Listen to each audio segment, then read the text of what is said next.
La historia la escriben los vencedores, dijo alguna vez George Orwell. Eso significa que existe otra historia por contar. Guerras, batallas, amores, traición y todo lo que te hubiera gustado que te contaran en el colegio sobre la historia. La verdadera historia del mundo. Esto es Historia Histérica.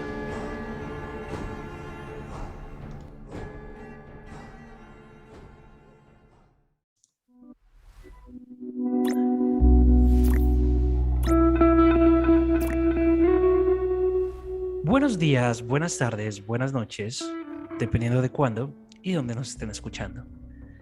Bienvenidos a Historia Histérica, el podcast en el que dos amigos que no son historiadores, no sé cuántas veces lo vamos a decir, te hablarán de historia como te habría gustado que te la contaran en el colegio. Yo soy Juanse y me pueden encontrar en todas las redes sociales como Calavera Barbada y está conmigo nuestra querida y amada Valquiria del Valhalla. Linis, ¿cómo estás? Felices fiestas. Primera vez que grabamos en diciembre, hace ya un par de semanas que no nos veíamos, un ir y venir por parte de ambos. ¿Cómo va todo? Es cierto, buenos días, buenas tardes, buenas noches, dependiendo de dónde y cuándo nos vean y del lugar en el mundo en que nos vean también. Bienvenidos a Historia Histérica. Juanse por aquí con bastante calor. Estamos en tierra caliente, entonces es un calorcito. Digamos Pero que en lo general todo bien. necesitabas. Sí, sí, de cierto modo sí. Lo necesitabas. A todos los que les guste, felices fiestas. Espero lo estén todos pasando muy, muy bien. Que lo disfruten. Sí. Feliz, feliz Yule, Feliz Yule. ¿Qué es feliz Yule? Yule. Pronto lo sabrán. Pronto vamos a hablar de eso. Listo, Linis, cuéntanos hoy qué nos traes. Bueno, para hoy hay un tema que yo creo que no hemos tocado aquí hasta ahora. O sea, nosotros hemos hablado de guerras, No. de algunos temas como puntuales, pero de este no. Hemos hablado también de temas paranormales que se podría decir, digamos que está relacionado, pero no. Yo quisiera hacerte una pregunta, Juanse, y es que ¿tú crees en la magia? Sí, claro, mucho. ¿Usted Ok. cómo va a ¿Qué creer en po- la magia y no va a creer en Dios? Es una dicotomía, pero algún día hablaremos de la magia caos y de José Antonio Badía, mi pastor. Pero sí, o sea, no, creo en la magia, en cierto tipo de magia, y claramente la magia hace parte de la vida de muchas personas, incluyéndome. Yo te iba a decir, ¿de qué modo crees en la magia? Es que la magia es un término demasiado ambiguo. Yo digo que la magia es ese poder que nosotros podemos tener de crear algo desde la nada. Entonces, si lo miramos desde un punto de vista un poquito más romántico, podríamos decir que la cocina es magia, porque tú tomas un montón de elementos y lo conviertes en algo. Y que si tú a eso le pones cosas intangibles, como lo es el amor, la pasión con lo que haces y demás, el resultado es diferente. Y es tan sencillo como esto. O sea, todos hemos tenido en algún momento ese plato favorito de la mamá o de la abuela Total, lo estoy y teniendo, de hecho. tú lo tienes en este momento y estoy segura que tú le has dicho a tu mamá, dame la receta para hacerlo. Y tu mamá llega y se sienta en una hojita y escribe todo lo que está haciendo. Y tú sigues la receta paso a paso, Y no queda lo pero no mismo. sabe igual. ¿Por qué? Para mí, la magia es parte de eso. De ese momento de calor, de esa pizquita de sal, de la forma en cómo se echa la sal, de todas esas cosas intangibles que no son medibles, no son cuantificables y del amor que uno muchas veces le pone a una preparación, porque no es lo mismo cocinar estando aburrido o estando feliz y ese para mí es uno de los ejemplos más claros de lo que podría ser la magia dentro de la representación un poquito más física y latente. Y tú hablas entonces de la magia desde un punto de vista de que tomamos algo para hacer algo y a eso le colocamos nuestro empeño, nuestro amor, nuestra atención, todo, Podría ser. independientemente de lo que sea, o en cosas muy puntuales. No, lo que pasa es que, a ver, yo no puedo sesgar algo de una forma como tan poco sensata y no puedo decir que solamente la cocina es magia. El albañil que es capaz de construir una casa es magia porque yo no soy capaz de hacer eso. sentarse, las personas que tienen el hábito y la disciplina para leer cosas y lo hacen de forma innata, también podríamos llamarlo que hasta cierto punto es magia. O sea, la magia puede rodear absolutamente todo lo que nosotros tenemos y somos, y a mí me gusta verlo de esa forma. Ok, bueno, pues te cuento que los humanos no somos perfectos, ¿sí? No somos invencibles, todos somos mortales y a veces morimos siendo víctimas de nuestro propio invento. Sin embargo, no todos dejamos huellas generación tras generación tras generación. Digamos que para dejar ese tipo de huellas y para que más allá de nuestra familia, todo el mundo nos reconozca es porque hicimos algo en pro de algo también. Hoy vamos a hablar de nada más y nada menos que Eric Weiss, o como se le conoce en el mundo o a nivel histórico, Harry Houdini. Vamos a hablar del mago ¡Yay! Houdini, el gran mago inventor de muchos trucos, especialmente de uno muy importante que al día de hoy se sigue haciendo y se sigue replicando y tiene su ciencia y es riesgoso al día de hoy. Entonces, bienvenidos a este capítulo de Historia Histérica. Hasta el momento creo que nunca habíamos hablado de magia, No, si no estoy mal. Y bueno, qué mejor que hacerlo con el mago Houdini, que es como la representación máxima de los magos a nivel histórico, mundial y global. Entonces, ¿quién era Houdini? Bueno, pues les cuento que este señor nació en Budapest el 24 de marzo de 1874. Se dice que la vida de Houdini está llena de muchos misterios. ¿Por qué? Porque él mismo se encargó de crear su propio personaje, ¿sí? Él era un ilusionista, el man era un loco completo en lo que hacía, le gustaba crear un personaje cargado de misticismo, de, de magia, se podría decir que temas oscuros, pero en el buen sentido de la palabra, ¿sí? Entonces, digamos que eso que él creaba, eso también lo transmitía a sus espectadores y eso era lo que generaba que la gente, o sea, que él tuviese la atención de toda la gente. Entonces, Houdini, Houdini era muy importante. ¿Por qué? Este señor nació en Budapest, ¿sí? Pero él llegó a los Estados Unidos. Llegó a los Estados Unidos como Henry Houdini, nació el 24 de marzo de 1874. El señor intentó esconder su lugar de nacimiento, que pues es Hungría, y pues su nombre real es Eric Welch. ok. Se dice que su padre, digamos que bueno, venía de un seno familiar muy normal, muy común, personas incluso del campo, ¿sí? Pero su padre era un rabino y Harry Houdini, para poder ayudar a su familia a los 8 años más o menos, decidió empezar a vender periódicos y decidió también empezar a ilustrar zapatos. A lustrar. Entonces, sí, a ilustrar zapatos. Ok, es que dijiste ilustrar y me lo imaginé Ah, dibujando zapatos. a ilustrar, Ok, perdón. ok, ok. Entonces, a la edad de los 8 años, este niño comenzó a vender periódicos y básicamente comenzó a ayudar a su familia porque en realidad eran muy pobres. Ok. Sin, digamos que, como, ahí sí como le cuento, por arte de magia, ¿sí?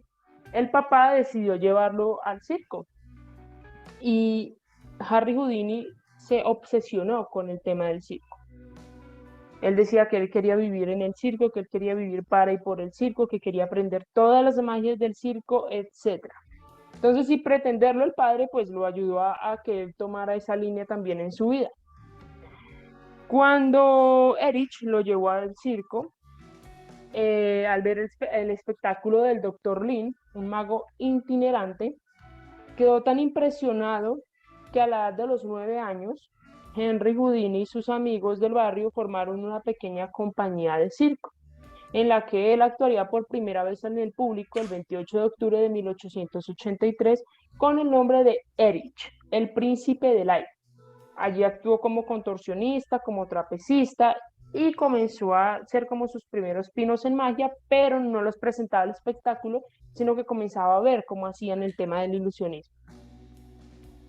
Ahora bien, este señor en sus tiempos libres de niño aprovechaba para estudiar la magia y gracias a sus aptitudes físicas, porque se dice que era una persona también muy inteligente, pues compitió en varias disciplinas atléticas como la natación, por ejemplo. Él se terminó de obsesionar con el tema de la magia gracias a un libro. El libro se llamaba Las Memorias de Robert Houdini. embajador, autor, conjurador, escritas por él mismo. La obra precisamente narraba todo lo que era el mago ¿cómo se llama? Jean Robert Houdini. Y pues Ok, bueno, básicamente se convirtió en el ídolo, tanto así que Heinrich decidió cambiarse su nombre por Henry Houdini. ok, De listo. ahí fue que salió el nombre Henry Houdini. ¿Listo? Vale. Pero entonces hay varias cosas que me llaman la atención y lo primero es cómo todos los magos juegan con el misticismo de su nombre y de su origen. Ujú. O sea, Lavey, que también es uno de los representantes de la magia desde otro punto de vista, desde el templo satánico y demás, también tiene una historia de origen así súper rara, súper extraña, donde dice un montón de cosas que no se pueden justificar. Y lo mismo este man de Levi, que era otro mago, pero ese fue el mago del medioevo que creó como todo el concepto de la demonología, el satanismo y demás. Entonces ahí tenemos como esa mística de los magos que siempre manejan dentro de su historia de origen si fueran superhéroes. Y eh, muy loco, o sea, el tema, yo no sabía eso que estabas diciendo, que él comenzó como contorsionista y demás, porque uno en la cabeza siempre tiene como a Houdini dentro de la magia, y yo pues pese a que tenía unos trucos muy físicos, no sé si de pronto vas a hablar de eso, que era el tema de librarse de la camisa de fuerza y cosas así que Exacto. claramente requieren cierto grado de físico y de contorsionismo para quitarse todo eso, nunca lo había pensado. No, y de hecho, cuando hablamos de Houdini también es importante hablar del hermano, porque el hermano fue el que lo apoyó en un primer momento. El hermano fue el que decidió lanzarse con él, el hermano se llamaba Teo, y ellos formaron como una pareja de magia que actuaba en muchos espectáculos. Ya después, digamos que el hermano decidió cómo retirarse del tema de la magia, y Henry pues conoció a la que fue su esposa, que se llamaba Beatriz Ranner. Entonces, digamos que Henry siempre estuvo como rodeado también de gente que le apoyaba en toda esa locura del misticismo, ¿no? O Ok, sea, no lo trataban como un loco, como alguien, no, todo lo contrario, o sea, lo apoyaban, lo acogían, participaban en sus espectáculos. Y bueno, básicamente su esposa era cantante y bailarina, y pues no solo sustituyó al hermano, sino que también lo acompañaba en todas las mm. presentaciones. No como en el tema de magia, pero pues lo acompañaba. Pero ven, tú le estás diciendo Henry, ¿él se llamaba Henry o se llamaba Harry? Harry. Ok, listo. Si es que le has dicho Henry, ya Entonces, está como... Porque yo tenía ahí va. otra historia, pues otra cosa que leí alguna vez, no recuerdo dónde, y es que supuestamente el Harry de Harry Potter, la autora del libro lo había sacado de Harry Houdini. Ah, ok, no sabía eso, ¿sí? Sí, eso lo leí por ahí, no sé hasta qué punto es verdad, pero supuestamente dentro de todos los easter eggs que hay dentro de la saga de Harry Potter, el nombre de Harry para Harry Potter lo saca de Harry Houdini. Bueno, pues tendrá esta lógica. Sí, y se O sea, escriben igual. tendría, sí, total. Entonces, bueno, vamos a hablar de algunos trucos de los inicios de Judy, porque así como hay muchos que de pronto les interesa o ya conocen al personaje, hay otras personas que hasta ahora estarán escuchando de él. Entonces, los inicios de Houdini en la magia consistieron con trucos normales, con las típicas cartas combinadas, y él empezó con el tema del escapismo. Digamos que el escapismo en ese entonces, en ese momento, no era común, ningún mago lo practicaba, y Houdini decidió combinar tres cosas importantes: la magia, el ilusionismo y la física, ¿sí? Uno de sus primeros trucos, llamado metamorfosis, yo creo que todos los hemos visto en películas o lo hemos leído de pronto, consistía en que el ilusionista debía meterse en un saco que a su vez era introducido en una especie de baúl cerrado, ¿sí? Con candados y con un ayudante sobre él.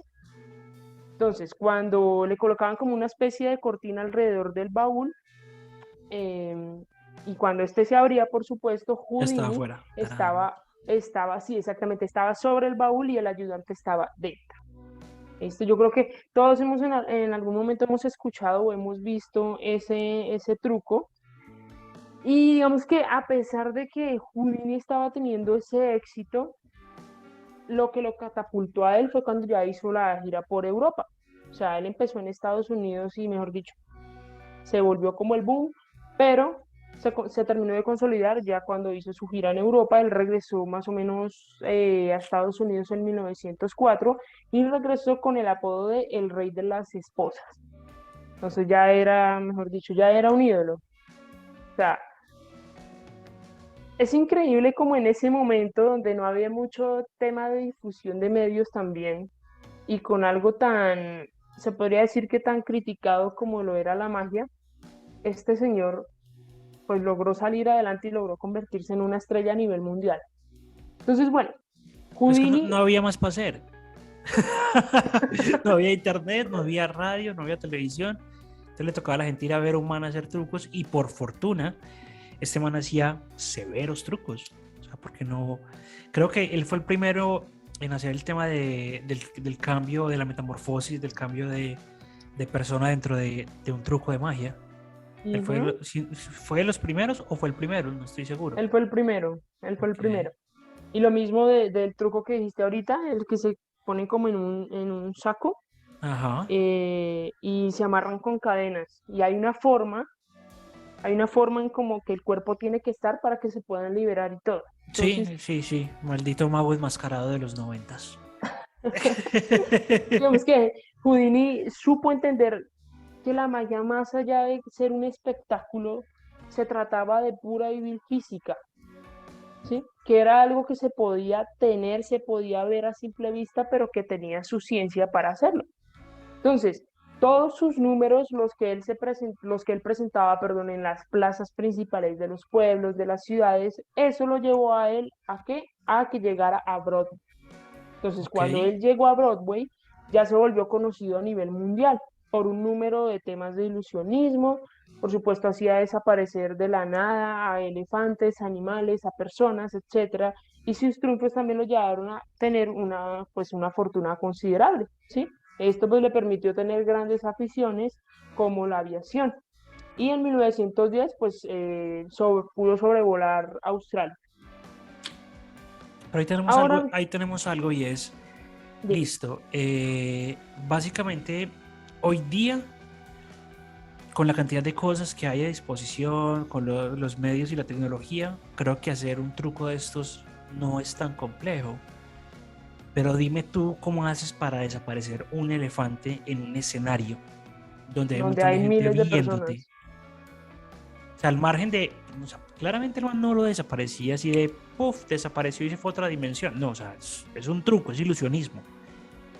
Pero, pucha, demasiado, demasiado teso lograr desaparecer un elefante y sobre todo porque el elefante pesa. Entonces hay un montón de Ujú. mecanismos que tienen que hacer para mover eso y caramba, Como decía Houdini, o sea, era pura y física, o sea, pura habilidad y física, pura habilidad física, es verdad. pura habilidad física. Ay, se me cayó el micrófono. Ya, por acá Ey, está.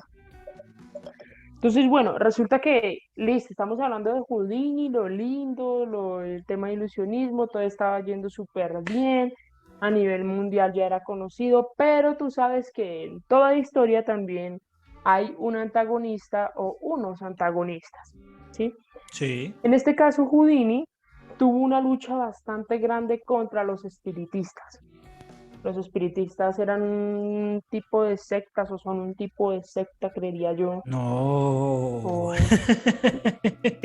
no sé, no sé, yo lo veo como así, no No, sé. no, no. A ver, lo que pasó en ese sentido, y pues ahí retomando un poquito todo algo del episodio de, de los animeros, el espiritismo nace en Inglaterra como una forma de tratar de contactarse con las personas dentro del más allá.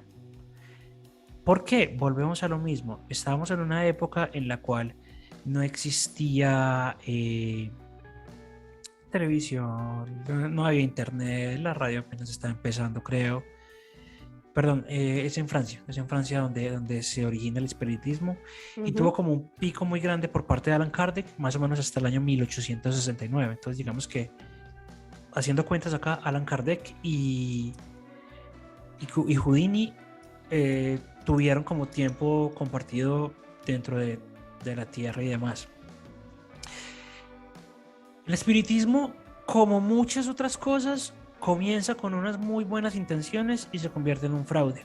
Y tiene un pico muy grande después de la Primera Guerra Mundial, donde las personas querían saber si sus familiares habían fallecido o no habían fallecido, porque pues Primera Guerra Mundial, Europa, esos campos donde mucha gente moría y pues uno a la final ni siquiera sabía quién murió y quién no.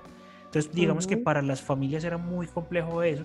Volvemos a la guerra, maldita sea, porque siempre tenemos que hablar de guerras en los capítulos. Es Pero que la historia se basa en guerra. sí, total, Perdón. total, pero el concepto de espiritista no es como tan así y nace como muy asociado con eso. ¿Cuál fue el problema o por qué lo solemos ver mal? Por una razón muy sencilla. La gente dejó de ir a la iglesia por ir a donde los espiritistas para saber si sus personas habían muerto y entonces la iglesia, al darse cuenta que estaba perdiendo plata, dijo que eso estaba mal. Básicamente es espiritismo en 32 segundos. Bueno, sí tiene esta lógica, sobre todo por lo último que dijiste. Entonces, digamos que Houdini tuvo una lucha con ellos. Bueno, Sí, porque ¿cómo hacía o Houdini? sea, no todos tenían buenas intenciones y claramente dentro del ámbito del espiritismo se prestó para muchas personas que hacían fraudes y que hacían cosas muy malas a costa del dolor de las personas. Y la Exactamente. historia de Houdini sí la conozco, que es con lo de la Bueno, mamá. ok. Digamos que en la Villa del Señor hay de todo, ¿no? Como dicen por ahí. Entonces, bueno, digamos que Houdini, cuando siempre llegaba a una ciudad, no es que él llegaba directamente a un escenario, no. Él primero debía ganarse también la gente de esa ciudad. Entonces, ¿qué hacía él? Él hacía sus espectáculos en plena calle, ¿sí? Él retaba a los policías, decir, él les decía que era capaz de escaparse si lo tenían esposado, era capaz de zafarse de las camisas de fuerza, lo cual es cierto, pero siempre era retando como a ese tema de las autoridades. Entonces dicen que cuentan las leyendas, el man era capaz hasta de dislocarse los hombros en su interior y él supo combinar como esa estética, como ese tema de impactar, se podría decir que un poco sadomasoquismo también, acciones sobrehumanas, etcétera, para lograr todo este tipo de espectáculos, ¿sí? Entonces, por ejemplo, números como la celda de la tortura china, en la que el mago se sumergía, perdón, atado a pies y manos en un acuario, forjaron la leyenda, pues, del tema del escapismo, sobre todo relacionado con Houdini. Entonces, bueno, se dice que la muerte de su madre fue en 1913. Houdini se acercó al espiritismo tratando de que de poder contactar a su mamá. Entonces, él fue animado Ujú. por Arthur Conan Doyle, creado, ¡Wow! Eso no lo sabía. El Sir creador Arthur. de Sherlock Holmes. Sir Arthur Conan Doyle. Ok, Exactamente. el creador de Entonces, Sherlock. exacto. Entonces, Wow. el man era un espiritista convencido y el mago pues buscó como consuelo en todo este tema de las prácticas, pero al final creyó que era solamente un grupo de farsantes y los definió entre comillas como traficantes de la inmortalidad.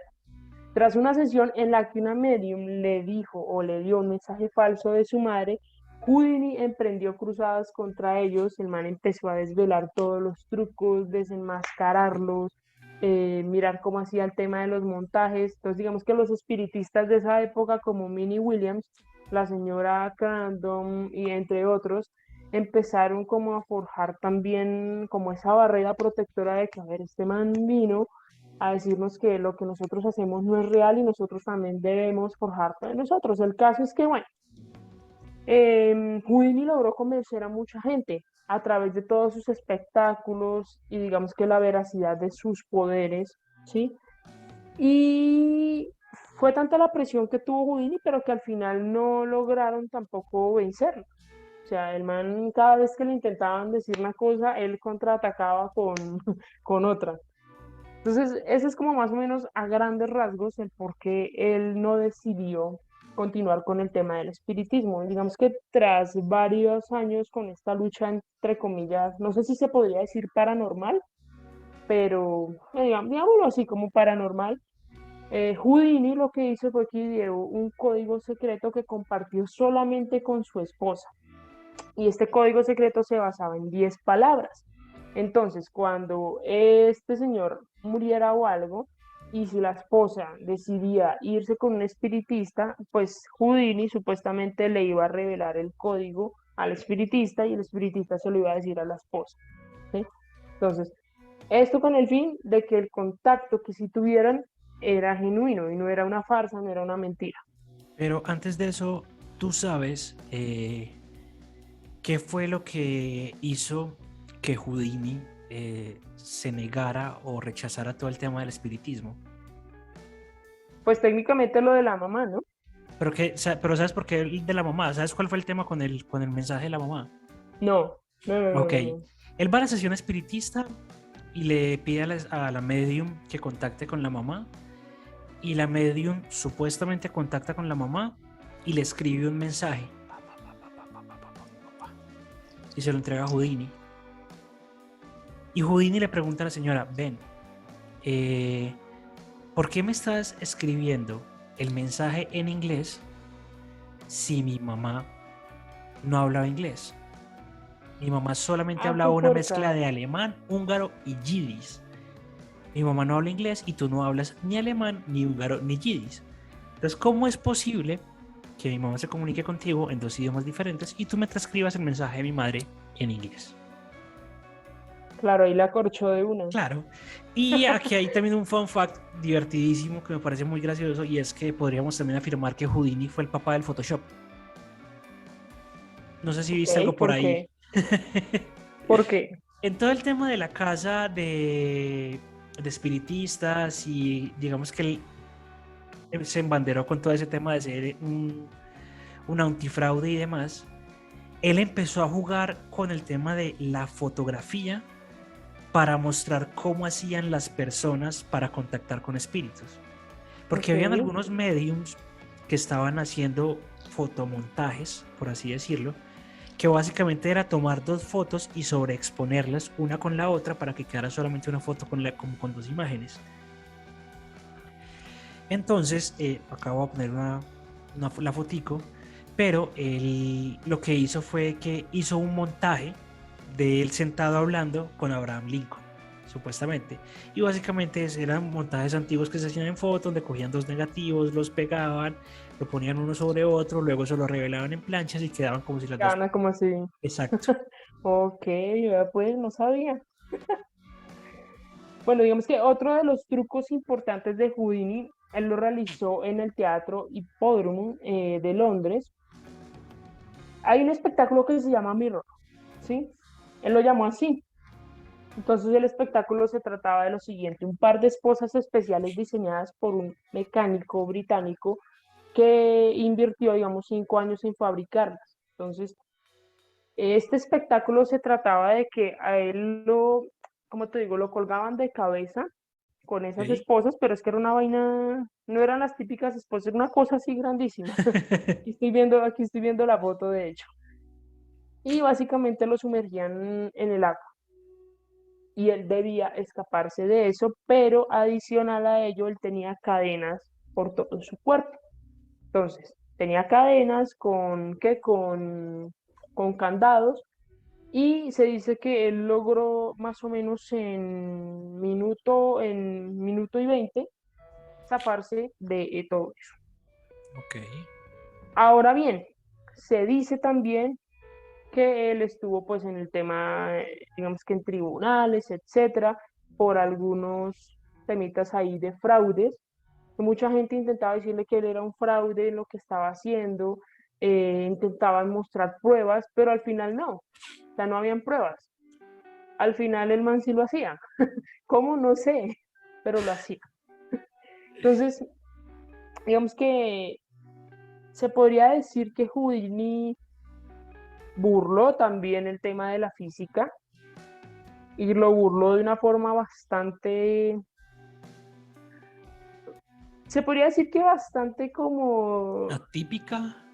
atípica, sí, porque claro, en efecto lo que él estaba haciendo era física pura, Ilusionismo pero puro. exactamente, o sea, también tenía como su comba al palo ahí, como decimos aquí en Colombia.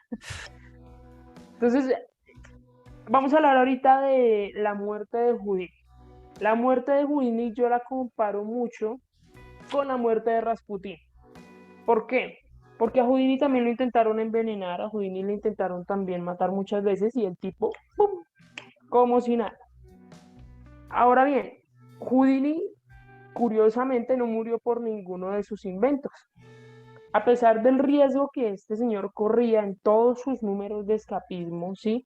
La muerte le sobrevino de la forma más, se podría decir que más boba, entre comillas. Cuenta la leyenda que en octubre de 1926, uno de sus estudiantes universitarios, bueno, él estaba descansando en la universidad, etcétera, y uno de sus estudiantes decidió retar. Entonces, ¿el reto cuál era? Que el estudiante le pegaba varios golpes en el abdomen y Houdini tenía que aguantar. Entonces se dice que en uno de esos golpes, o bueno, en el primer golpe el estudiante le pegó tan fuerte que parece ser que le afectó aquí el tema del apéndice. Del Ahora apéndice. bien, del apéndice. Sí, se dice O que sea, el Houdini ya, apéndice no sirve para nada. O sea, pero cuando se inflama, el apéndice solamente sirve para inflamarse y que le dé una peritonitis y morir. exacto. Entonces se dice que Houdini en ese momento, él ya tenía el apéndice inflamada y con el golpe posiblemente se le estalló, se le terminó de estallar. El caso es que Houdini era muy descuidado con el tema de la salud y pues al final le comenzó a dar peritonitis, por supuesto, una infección, etcétera. Entonces el nombre del estudiante era Jocelyn Gordon y pues se dice que había sido también una estrella de boxeo de la universidad. Entonces la historia cuenta que básicamente Houdini aguantó hasta lo último, ¿sí? Esta es una de las varias hipótesis. Otras personas dicen que efectivamente falleció envenenado. Pero lo que les digo, o sea, Houdini no falleció ni siquiera por su propio invento. O sea, Houdini falleció de la forma más boba, al igual que Rasputín. O sea, Rasputín también lo intentaron matar muchas veces. Y Pero sí. Rasputín falleció fue porque no sabía nadar prácticamente. Pero Entonces, yo creo que todo el mundo tiene en la cabeza que Houdini murió en un acto. O sea, o eso es lo que yo tenía en ese momento en la cabeza. yo también. Yo siempre creí que Houdini había muerto en un acto y que había muerto en el acto donde lo cuelgan de cabezas y lo meten como en ese tanque con agua y que moría ahogado. ¿Por qué? No me preguntes. Pero siempre Yo tuve en la cabeza que también. él había muerto así. No, ¿sabes yo cómo creía de pronto? No sé, que lo habían tirado como a un lago también y que debía zafarse de algo. O sea, yo pensé que él había muerto haciendo un acto, hasta que me di cuenta y dije, no. O sea, lo mataron Y de de un hecho, puño. ya lo mataron de un puño, Una literal. vida tan épica para morir de un puño. Maldita sea. Entonces, por supuesto, a Houdini lo llevaron al hospital, ¿sí? Y las últimas palabras que él le dijo a su esposa es, entre, abro comillas, me siento cansado de luchar, parece que esto me va a vencer. 9 días después, efectivamente, Houdini fallece a los 52 años, o sea, súper joven, Sí. y murió el 31 de octubre de 1926. En su funeral asistieron más de 2.000 personas, ¿sí? O sea, más de 2.000 personas. Se dice que diversos espiritistas también aseguraron haber entrado en contacto con Ay. Houdini, Y ninguno dio el código Houdini. especialmente un señor llamado Arthur Ford, aunque la esposa de Houdini, Bess, lo negó categóricamente, ya que ella era la única que conocía el código secreto de Houdini para comunicarse con su marido fallecido. Entonces, 10 años después de la muerte del mago, Beatriz, como se llama la esposa, celebró una última sesión y al ver que no recibía ninguna respuesta por parte del mago, sencillamente ella apagó la vela y dijo ya, o sea, 10 años ya son suficientes para esperar a cualquier hombre. Entonces se dice que hay una tradición que tienen los magos y es que todos los 31 de octubre ellos le celebran una sesión y tratan de invocar a Houdini con una vela. También se dijo que Houdini había trabajado para el Servicio Secreto estadounidense y para Ah, el bueno. Scotland. Para Se Scotland dice, Yard. ¿no? Sí, exactamente. Según una biografía publicada en noviembre de 2006 y otras fuentes apuntan que fue envenenado en la habitación del hospital. pero son historias que no están comprobadas. Rumor has it, rumor has it. Entonces, yo pensé que Houdini había muerto, o sea, de algún acto, o sea, te lo juro, yo pensé que había muerto, sí, a la vista de muchas personas, pero no, fue por un puño, según lo que se investigó. Parce, pero ese man estuvo rodeado de mucha gente muy, muy, muy importante. O sea, ese man hasta donde yo tengo, o sea, yo no sabía lo de Sir Arthur Conan Doyle, pero sí sabía que él era amigo de Chaplin.